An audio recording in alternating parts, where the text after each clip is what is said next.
Chicago, November 1999, South Side. Rain lashed the street in violent diagonal streaks, mixing with the smoke still bleeding from the upper windows of a two-flat. The building was a collapsed shell of its former self, 25 feet by 50, multifamily, occupied, and ordinary construction. No working smoke alarms, no sprinklers, no forced entry, just a front door flung wide by someone running for their life. Steam hissed from bricks that had turned black with soot. The lights from the fire rigs reflected off the rain-slicked pavement like red lightning. On the fireground, figures in red helmets moved with solemn efficiency. These weren't suppression firefighters. These were OFI. Candidate fire investigator Marshall Hayes stood just beyond the perimeter tape, coffee cup in gloved hands, helmet tucked under one arm. He was 21 years old, 6 months out of the OFI Academy. This was his third fatal fire.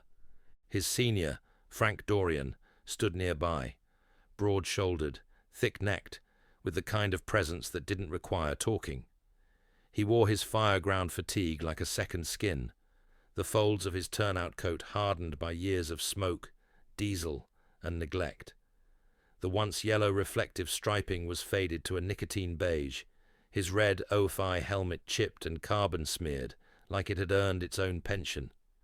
The chin strap dangled loose, ignored. He was a South Side Irish original, thick hands, faded Celtic cross ink, half visible under his sleeve, and a face like granite carved by wind, whiskey, and fire. His voice carried the permanent rasp of someone who'd yelled orders through smoke for too long. 30 years in, and it showed, in his posture, in his slow but deliberate movements, in the way he lit a cigarette with bare fingers, like he could still smell the heat, even when the fire was gone. Dorian didn't represent the job. He embodied it. He was from the days of roof hooks and instinct, back when you found fire by listening to walls and reading the color of the smoke. He was the kind of fireman whose badge was bent from falling through floors, and he never got it fixed. And he looked tired of it. Not physically, existentially. Like he knew the truth behind every blaze before the hose left the rig, and he was just waiting for the rest of the world to catch up or burn down trying. 2 confirmed DOA adults, back bedroom. 1 survivor, little girl, about 6. Paramedics transported her to Holy Cross, stable for now. Hayes felt his stomach knot. He didn't know why yet, just that he always felt something tighten when it was a kid. Call our supervisor. Get CPD arson on the line. And notify building and safety. This structure's unstable. Let's move, rookie. Let's see what story this fire wants to tell. Inside, the stench hit like a punch. Wet char, burnt plastic, and the thick, oily weight of death. The ceiling sagged under waterlogged drywall. Hayes clicked on his flashlight and scanned low. At the hallway floor he paused. Deep black charring. The V pattern pointed inward, toward the kitchen, not away from it. "Char's deepest here," he said, kneeling. "Low-level burn.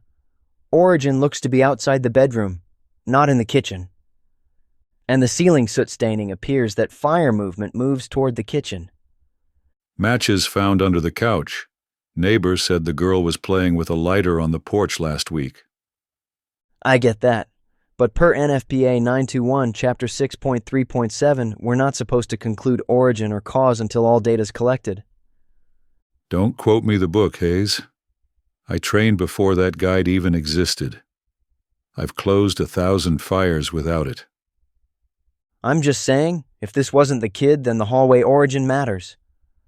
Pat O'Malley owns this place. Retired CPD. Good man. Let's not make this more than it is. Hayes didn't speak, not because he agreed, but because Dorian had already made up his mind, and he wasn't the one holding the clipboard. But he knew who Pat O'Malley was. Everyone in the city's civil service did. A retired cop, dishonorably discharged after it came out, He'd beaten confessions out of suspects for years, cost the city millions in settlements. Whole neighborhoods still didn't trust badges because of guys like him. One of the reasons firefighter pensions were frozen, why raises were stuck in limbo year after year. It wasn't the economy. It was payouts to cover the damage left by men like O'Malley. Guys like that didn't need protection. They needed a prison cell. Back at the temporary command post, Hayes stood staring at the preliminary report. Dorian had filled out half of it already. Cause of fire, juvenile set, matches recovered, witness confirmation. Go ahead, sign it, rookie. You've never called me that. You're right, I meant textbook. Hayes hesitated, then signed.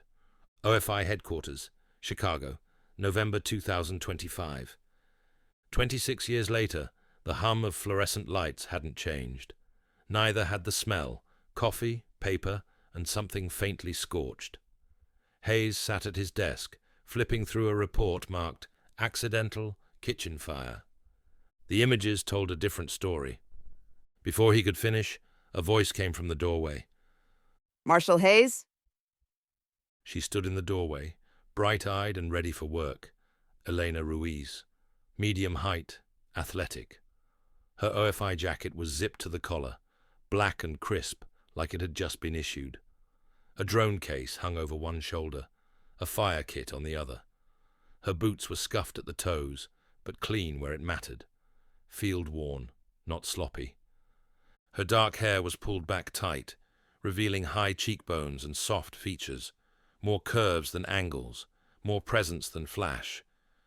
There was a quiet pain behind her soft brown eyes, the kind that comes from seeing too much, too early, but she was too strong to let it stop her.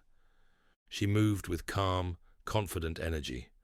A storm, carefully bottled, not cold, not angry, just focused, all business, no checkboxes, no favors. She wasn't there on a handout, and wouldn't take one if offered. She was there because she earned it. Smarts, grit, skill, period. She didn't presume permission. She waited, respectfully, to be acknowledged. She respected authority. She just never needed it to validate her. I'm assigned to you. New partner. Well, welcome to the Office of Fire Investigation. Fire scene, north side, same day, 2-story, 25 by 50, multifamily, ordinary construction, door open on arrival, no sprinklers, no working alarms. Inside, Ruiz moved like she'd been doing it for years. She crouched by a char line, LED flashlight tracing low black streaks. Hayes watched her work. Char's deep here. Low level. Fire moved toward the kitchen, not from it. Report says unattended cooking.